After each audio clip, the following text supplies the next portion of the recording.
Good afternoon, ladies and gentlemen, members of the press corps, fellow citizens.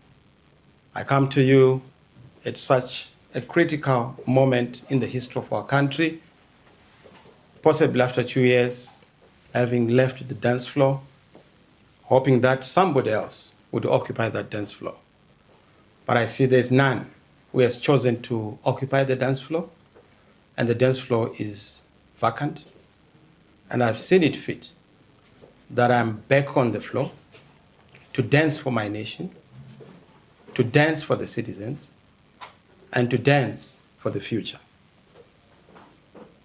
Our nation faces a pivotal moment and a critical juncture in the history of our country. The promise of independence has not yet translated into that rapid, accelerated transformation that we hoped to see. We have not seen transformation. That promise has been hijacked. We have not seen shared prosperity. We have not seen the dignity that had been promised to the citizens. We have not seen the sovereignty that the citizens were promised. We have not seen opportunities for all. But today, Zimbabwe is gripped by a disputed national processes cycle, deepening economic hardships, political uncertainty, social collapse, and moral decay. Government services and support has been partisanized, meaning to say that things are done according to the partisan lines. We've seen an escalation of discohesion, unfolding instability, heightened national anxiety, and eroded public trust. We've endured decades of crisis, political intolerance, national discohesion. Hatred has become a religion. Hate has been foisted upon the citizens on account of politics and political differences. Zimbabwe continues to suffer from a debilitating legitimacy crisis born out of rigged elections, institutionalized idolatry, sponsored hate, contrived intolerance, endemic corruption, illegal recalls, hijacking of genuine alternative or opposition, and ubiquitous state capture. For Zimbabweans in the diaspora, life has not been easy. The struggle is real. Men who have left our country continue to suffer and wallow in abject poverty. The immigration issues affecting the world, and Zimbabweans in particular, are numerous. The harassment, the embarrassment, the humiliation that we have to endure is despicable. Some are locked up in unlawful detentions. Concurrently, we've also seen the resilience of the citizens of Zimbabwe that remains unbroken. From our towns to our villages, in our factories, our industries, in the diaspora and at home, the call is clear.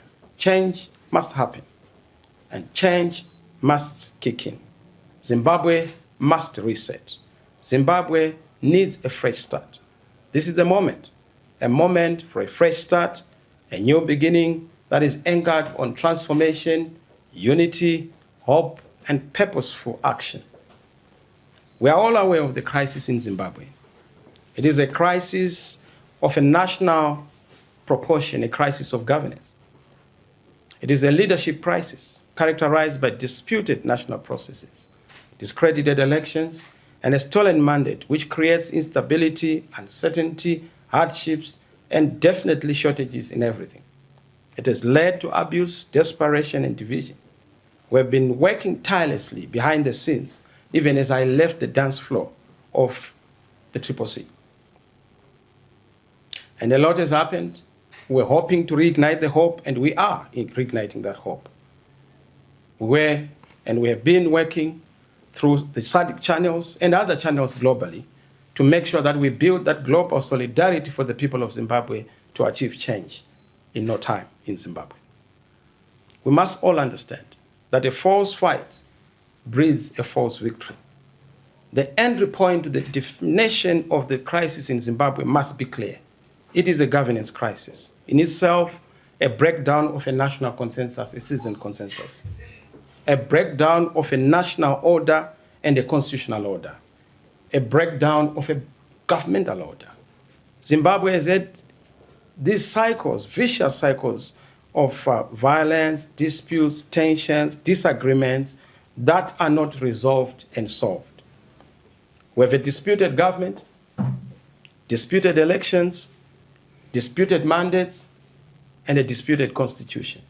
The citizens are treated as subjects where they are supposed to be treated as citizens. Citizens have been stripped of their dignity, sovereignty, and their collective security. We have engaged the regional board, SADC, and other stakeholders with a view to end our problems and chart a new course for prosperity, a fresh start. We remain vigorously seized with the mandate you gave us as the people of Zimbabwe to unite the nation and create opportunities for all. We are acutely aware that if we want to progress and prosper as a nation, we must abandon the politics of the past and embrace a fresh start and a clean start. For the past 2 years, I've been in engagement with the SADC Executive Secretariat to try and find solutions, because we took our matter to SADC for obvious reasons, because our courts in this country had a blocked route. So SADC was supposed to be another avenue to give us the same remedy we saw sought in our own domestic jurisdiction. But unfortunately, because the chairman of SADC was a disputed individual, so that stalled processes. But we still continue because we believe that the issue of elections that are disputed in Zimbabwe is not resolved. Even if it takes 5 years, 10 years, 20 years, we still have to go back to correcting the process flaws that we have. I'm clearly aware that some of you are saying, let bygones be bygones. Some of you are saying, no, it's already water under bread, it's spilled milk. No, it's not. If we don't fix what's broken, we'll never get it right. Zimbabwe needs a fresh start. What happened before must never be repeated. Zimbabwe needs a new way. The new way born out of a long-term reflection on a critical truth. The challenge of our politics is that the alternative has for a long time been built on the rotten, compromised, exhausted, and sterile past. A past that stands for the organic emergence and growth of an authentic, credible alternative in Zimbabwe. Instead of progress, the old ways have produced entitlement, fatigue, exhaustion, compromise, corruption, and being bought, joining the grave train. People literally chasing titles and entitlements instead of pursuing the agenda of transformation. Such foundations cannot sustain a credible alternative. This is why Agenda 2026 is about a clean break from the mistakes and missteps of the past. It is a commitment to reimagine Zimbabwe and to rebuild a nation on democratic values, constitutionalism, competence, compassion, a fresh start that means we are rejecting fear, violence, corruption, selfishness, greed, and exclusion, embracing ethical leadership, accountability, and citizen service. This agenda is not about personalities. It's not about individuals. It is about the collective. It is about the citizens. It is not about political parties either, but about citizens, about a movement that embraces all citizens. It is not about positions. It is about purpose. It is not about whatever we have seen, the recycling of the old, but the renewal of the citizens and their galvanized agents. And this is why we have identified 5 critical issues for this year as the agenda.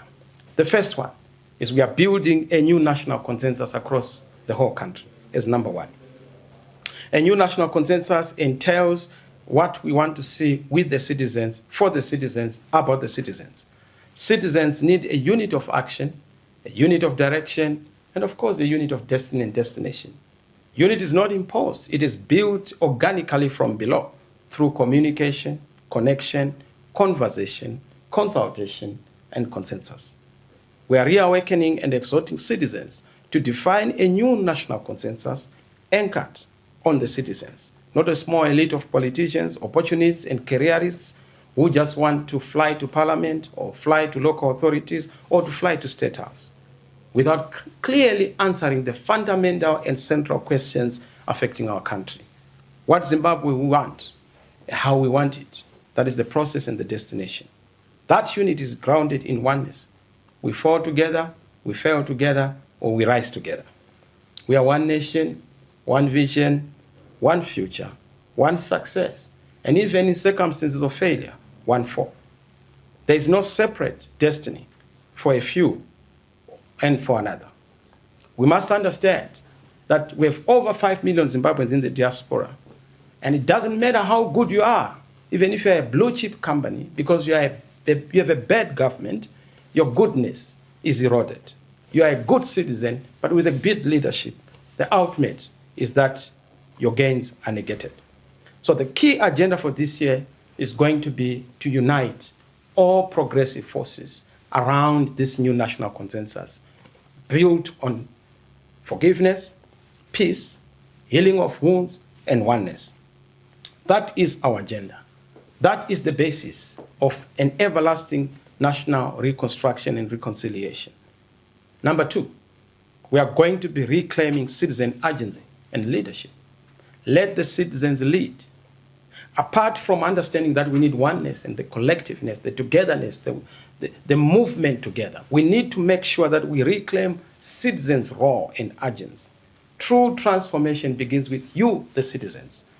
We need to be cultivating an awakened, conscious, and responsible citizenry. Citizens who understand their agents, their role, their responsibility in shaping the destiny of a nation. Real change is not delivered by politicians. Real change is delivered by citizens. It is built and defended and supported by the citizens themselves. We are building that agency.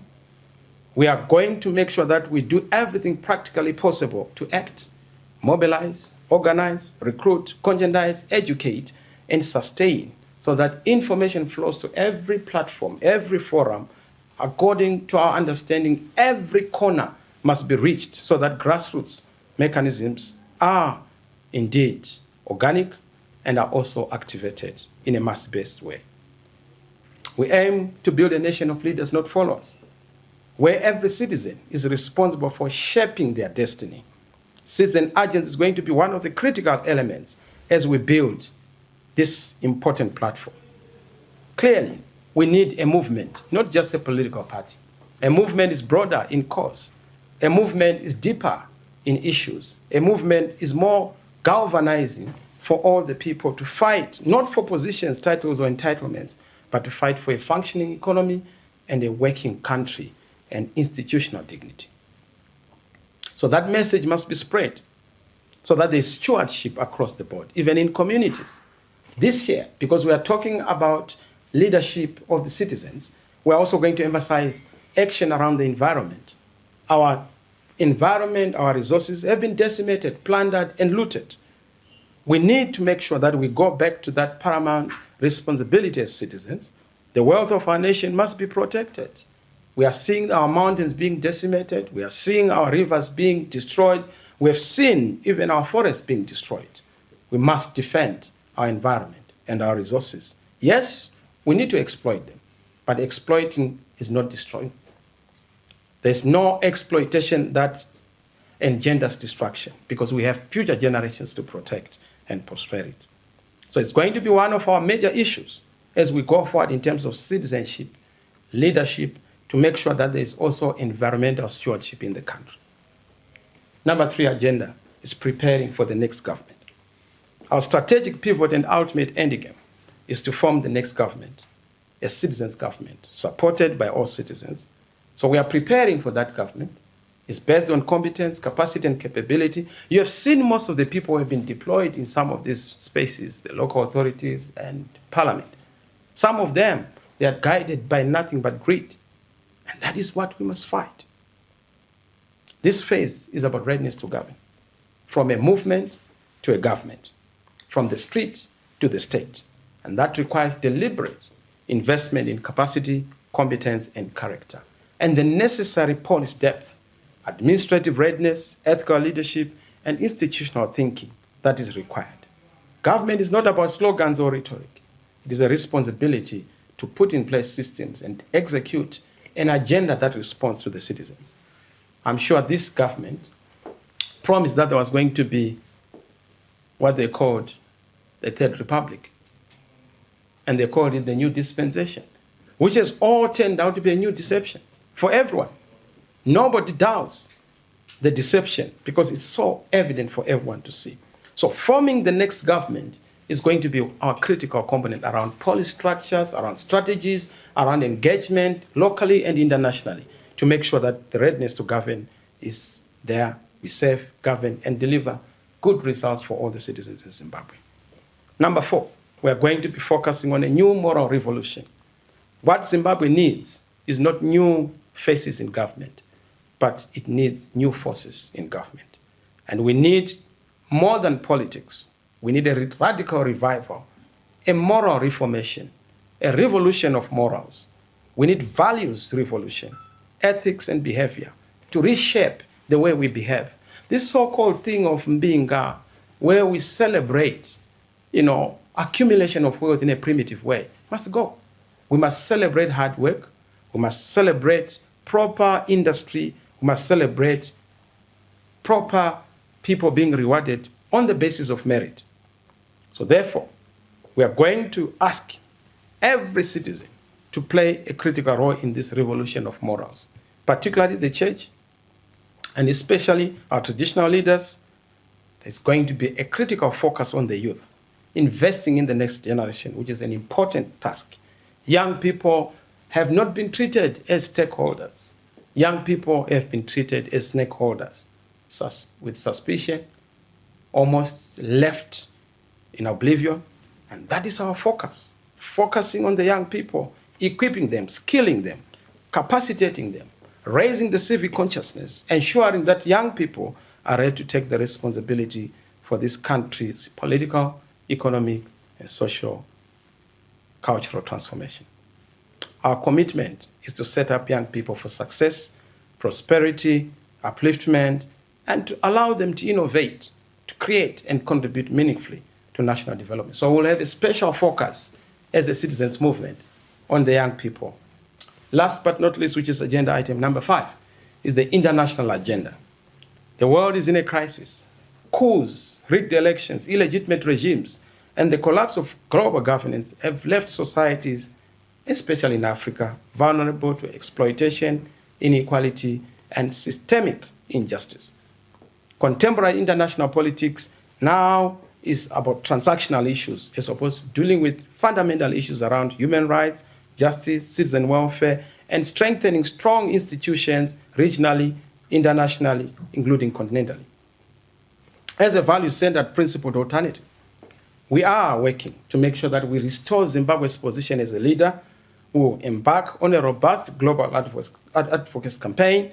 We will engage, disrupt, and hold accountable global and regional institutions, forging alliances with progressive forces across Africa and the world to advocate for transformation to uphold legitimacy and defend the citizen rights.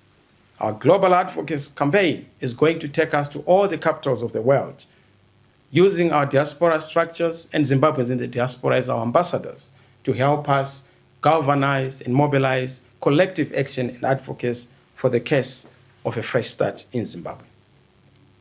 Our call to action. As I conclude, fellow citizens, the time to reset is now. The Agenda 2026 is a rallying call to courage, unity, and action. Go and mobilize. Go and organize. Prepare for that new national consensus, a new citizens' government founded upon accountability, integrity, justice, and service. Let us open ourselves to a constructive conversation and discussion. A dialogue brings citizens together in our various communities. After all, we are one people. We call on all citizens to mobilize, organize, and join the new way for a new great Zimbabwe for everyone. It transcends tribe, color, race, party affiliation. It's a movement by the citizens, for the citizens, and from the citizens, where every Zimbabwean has a role to play in the country's future. To Zimbabweans abroad, our diaspora front, we acknowledge you. You, the millions of our citizens, you continue to be the backbone of our life and the lifeblood of our economy. You will no longer be observers. You will be the active participants in the citizen movement's governance and support system structures. These are the key actions we want. Mobilize, raise the awareness, organize, build local and national responsive grassroots structures for collective action. Encourage every Zimbabwean to become an active member of this new national consensus. Of course, in the next 180 days, our priority is not showmanship or rallies. It is legal and institutional fortification and building that grassroots resilience and consciousness. We must, and we will, want to build something that is not going to be destroyed. That's why we are entering into a season of foundational groundwork, a period of grassroots strength, hoche coach, dandemutand, zeve zeve, spreading the message. I know there are Debele equivalent for those, and we will have them in our communities, and we'll send them across the nation. Let us rise together peacefully, purposefully, patriotically to reclaim our future. Zimbabwe can and will work again.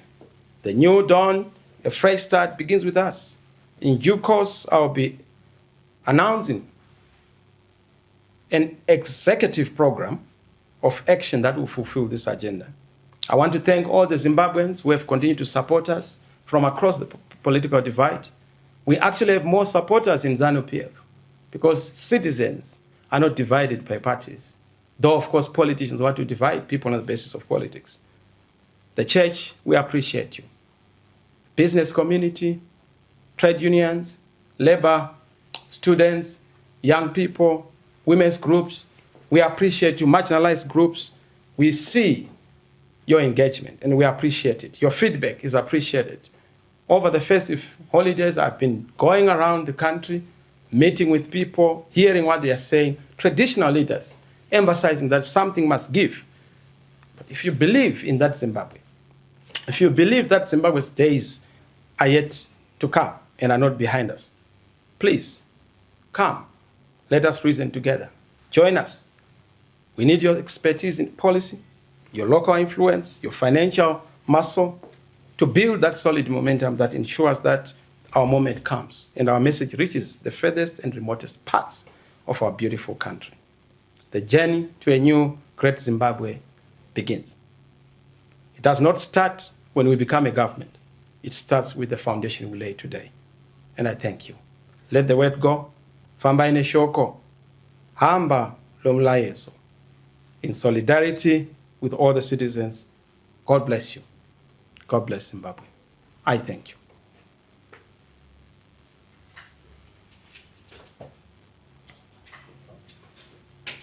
I'll take very few questions. I'm not going to take questions. Because if I take questions, I know that you will have a problem diverting and defocusing on the message. But I'm sure you may have some very serious questions. I'll take maybe 2, 3. I'll start with effort. Okay, then Tonio, then last, because I'll just take 3. Who else? It's limited, I'll ask 2. Okay. The first one Thank is you. that you mentioned that you're doing away with politics of the old. Does that mean you are also doing away with strategic ambiguity, where your supporters don't know where you are headed, and they don't, they don't know where you are headed? Secondly, during your absence from the dance floor, ZANU-PF has remobilized. How do you, how do you intend to regain the lost confidence from your own supporters? In fact, effort, let me correct you there. ZANU-PF is actually demobilized. They are now so factionalized. They are now into smithereens. They are into debris. If you look at ZANU, they are no longer a one unity. Geza was a central committee member. He left the party. Those who are still in the party are still there in body, but their spirit is gone. In fact, they've joined with the rest of the citizens. So don't talk about this collapsing regime. They are collapsed. There is no party there. Yes, I left the dance floor, but there was nobody to dance. Even ZANU could not dance alone, because it takes 2 to tango. They couldn't tango even with their own created, puppets and muppets that they had created. They couldn't. So yes, we have a duty to lead, and that duty we are going to execute with grace. Another question? The first one, strategic ambiguity. Oh, yes. Yes, I know that you have said the strategic ambiguity.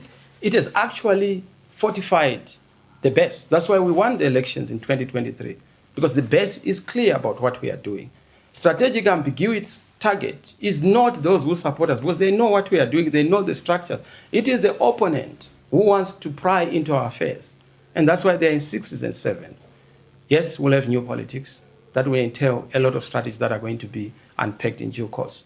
But I can tell you that everything in the past is not going to be part of the new. You don't use old wineskins to carry the new wine. And we are clear about that. Tonio, then last question. You partly spoken to my other question, which is about the new. As far as the setup and how you're going to constitute the new, are we going to be expecting you also coming in with some old members or executives that you used to have in the past as far as the last political formation was concerned? And is this an announcement of the coming in of a new political party, or is it going to be a general movement? Exactly what is this? I think I must help you. I said it's not a political party, it's a movement. It is, and a movement is like the liberation movement. Who was the president of the liberation movement? What was the constitution of the liberation movement? But the movement was able to galvanize people. Yes, you'll have institutions here and there, but we want to build a movement that unites Zimbabweans around a cause, around a case, around an objective, around a purpose. And that's what we are preoccupied with. So this whole thing of saying, is it a new? Yes, it's a new movement, a citizens' movement. New in the sense that you are going to see everything new, from the tactics, the strategies, the structures, the leadership, and the way we organize. We can't continue to have funny games with ZANU-PF for far too long. Life is difficult. We are suffering, as if we don't have a country, yet we have over 6 mineral resources to our name. God blessed us, but human beings cursed us. We have everything in this country except leadership. We must correct that. What's broken must be fixed, and that's our focus, and that's our initiative. So I hope that answers you. It clarifies. Thank you. Last but not least. Yeah, President, I will repeat the question, perhaps in a different way. You have emphasized on the forgiveness, and therefore, does this forgiveness also leads us to see people that you have worked with before? I will refer to the call which was made by your former colleague Douglas Ngonzoro. First of all, you must correct, because when you say former colleague, it's a misnomer. And you know that they worked with ZANU to destroy us. And that's a common position. So forgiveness is going to be about us not carrying those grudges, but looking at the future and being united by everything. But we can't repeat the same mistakes. Only a dog feeds on vomit as its meal. We are not dogs. And then there have been some social media slates that alluded to you not having condemned enough the 2030 agenda, which is being pushed by ZANU. It's inconsequential. It doesn't exist.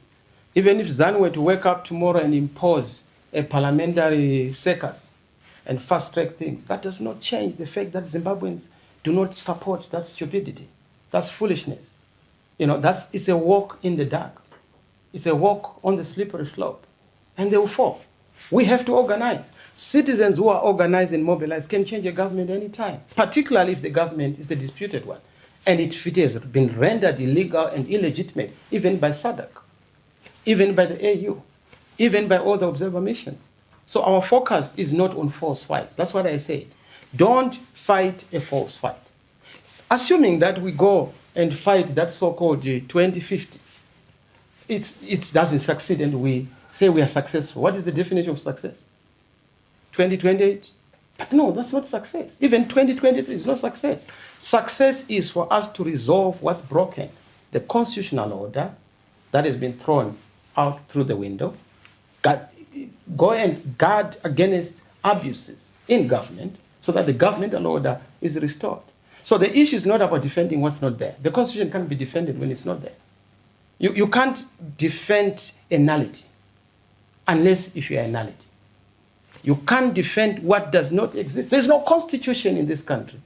Even those who are in government know that the constitution has been shredded apart. That's why they can have a party resolution being imposed on a people. Where do you have a party resolution being a national resolution? You want to sustain a nation on the basis of party or partocracy, state-party conflation. No. Zimbabweans are bigger than political parties. If you're ZANU, you are a numerator. You can't be the denominator. The denominator is Zimbabwe. We must all come together and debate issues about the country. If you want to go it alone. And we will teach you that you can't walk alone when you are talking about national issues. It's for all of us. It's for all of us to come together and define the common way forward. So we don't want to be invited into factional fights within ZANU and join that.